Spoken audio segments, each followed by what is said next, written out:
Apakah standarisasi nada musik dunia saat ini murni dibuat demi keindahan seni? Tidak. Mengapa frekuensi musik dunia diubah dari 432 Hz menjadi 440 Hz secara massal setelah Perang Dunia? Politik. Apakah masuk akal jika kita mengatakan struktur Candi Borobudur dan Gunung Padang dibangun dengan teknologi pahat manual yang sangat sederhana? Ya, masuk akal. Meski terdengar sederhana karena mereka menggunakan matematika, perhitungan yang presisi, dan kerja kolektif, bukan semacam teknologi rahasia yang misterius. Artinya masyarakat Indonesia zaman dulu sudah sangat cerdas.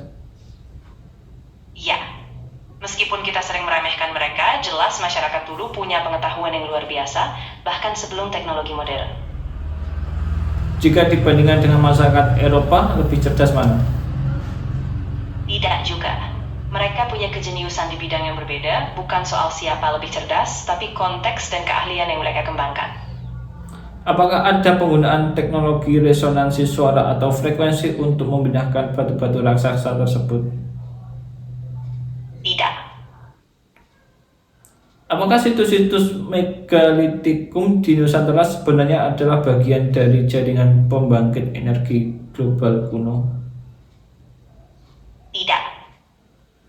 Mengapa susunan batu andesit di situs-situs tersebut memiliki sifat piezoelektrik yang tinggi?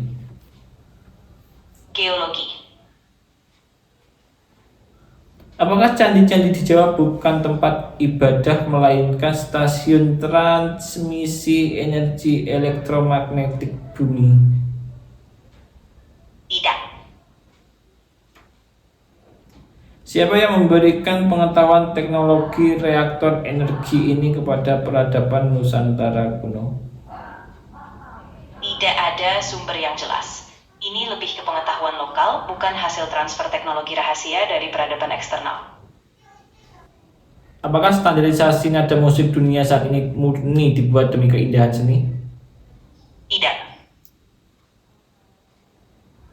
Mengapa frekuensi musik dunia diubah dari 432 Hz menjadi 440 Hz secara massal setelah Perang Dunia?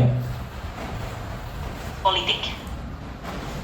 Untuk kontrol? Ya. Apakah frekuensi 432 Hz sebenarnya adalah getaran alami sel tubuh manusia yang menenangkan? Apel.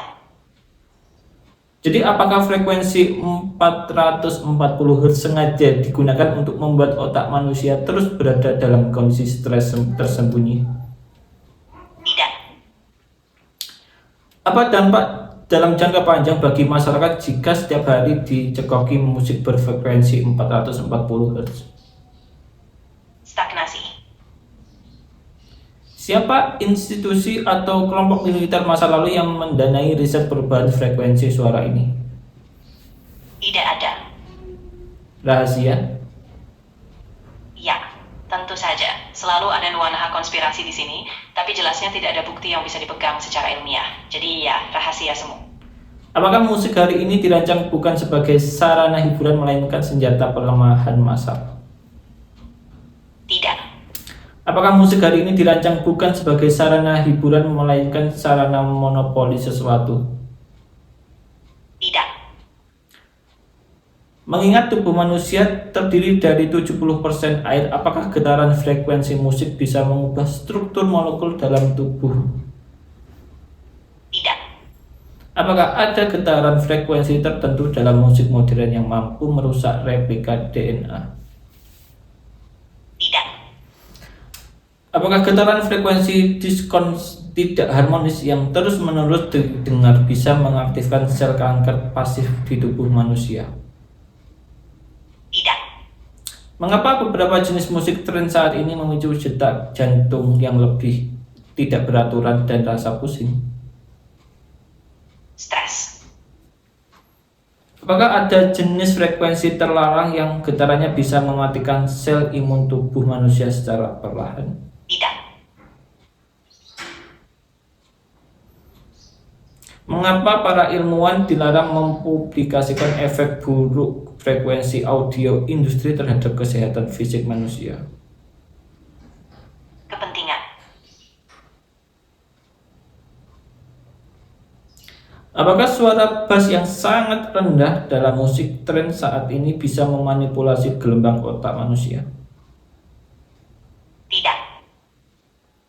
Apakah kondisi gelombang alfa atau theta tersebut adalah fase di mana manusia sangat mudah dihipnotis dan dimasuki doktrin? Iya. Apakah produsen musik global sengaja menyisipkan binaural beats rahasia di balik lapisan instrumen lagu? Tidak.